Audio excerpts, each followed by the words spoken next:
ओम शांति।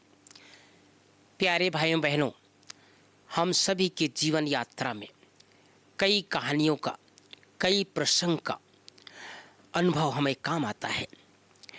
एक घटना आप सबको सुनाने जा रहा हूँ। एक कहानी के रूप में है। एक बार राजा के पूरे नगर में बहुत बड़ा एक तूफान आया। राजा बहुत ही बुद्धिमान था। राजा अपने प्रजा को बहुत सुखी रखता था। उसी नगर में दो तोते आपस में, दो सगे भाई आपस में रहते थे। लेकिन जब तूफान जोर की आई तो सब अस्त व्यस्त हो गया। दोनों तोते भी अपने जगह से उड़कर अलग अलग स्थान पर चले गए। एक तोता चोरों की बस्ती पर चला गया और दूसरा तोता एक संत महात्माओं के कुटिया में चला गया। बहुत दिनों के बाद जब तूफान शांत हुआ तो राजा ने सोचा कि मैं अपने पूरे नगर को देखता हूँ, कहाँ कहाँ क्या क्या नुकसान हुआ है, कहाँ कहाँ अच्छे काम हुए हैं और कहाँ का इसकी भरपाई हुई है। मेरे प्रजाजन को किसी प्रकार का कोई दुख तकलीफ तो नहीं हो रहा है। राजा अपने घोड़े पर बैठकर नगर भ्रमण के लिए निकला। अब नगर भ्रमण के लिए जब निकला तो आगे बहुत दूर जाने के बाद वो चोरों की बस्ती से जब गुजर रहा था तो उसने वहाँ पर सोचा एक बार उतर करके यहाँ देखता हूँ यहाँ की स्थिति कैसी है। लेकिन वहाँ पर वो जो तोता, जो दोनों भाई एक साथ रहते थे, वो तोता चोरों की बस्ती पर आकर के रहने लगा था।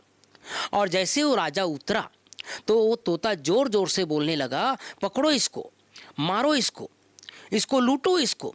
अब राजा बहुत डर गया कि मैं कहाँ आ गया, ये कौन बोल रहा है, लूटो इसको, पकड़ो इसको, बांधो इसको। राजा तुरंत वहीं से वापस मुड़ा और घोड़े पर बैठ करके आगे चला। बहुत दूर जाने के बाद एक संतों की नगरी आई, एक संतों की कुटिया आई, एक आश्रम आया। राजा वहां उतर करके जैसे उस संत की कुटिया में गया तो उस समय संत तो नहीं थे, लेकिन वहां पर तोता था।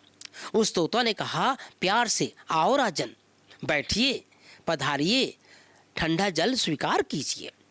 राजा बहुत प्रसन्न हो गया और राजा वहीं बैठ करके थोड़ा आराम की मुद्रा में, शांति की मुद्रा में बहुत देर तक गहन शांति की अनुभूति करके वापस अपने महल की तरफ चला गया। कहने का तात्पर्य यही भाई बहनों कि संग का प्रभाव कितना पड़ता है। दोनों तोता सगे भाई थे, दोनों एक स्थान पर रहते थे, लेकिन तूफान में दोनों बिछड़ गए और एक चोरों की बस्ती में चला गया और दूसरा संतों की नगरी में चला गया। चोरों की बस्ती में जाकर के उनकी भाषा, उनका व्यवहार चोरों जैसा हो गया और दूसरा संतों की नगरी में जाने के बाद उस तोते का व्यवहार संतों जैसा हो गया। हम सबको भी अपने जीवन यात्रा में अपने संग का बहुत ध्यान रखना चाहिए। अच्छे लोगों का संग करेंगे, परमात्मा का संग करेंगे तो परमात्मा के संग का प्रभाव हमारे ऊपर जरूर पड़ता है। ओम शांति, ओम शांति।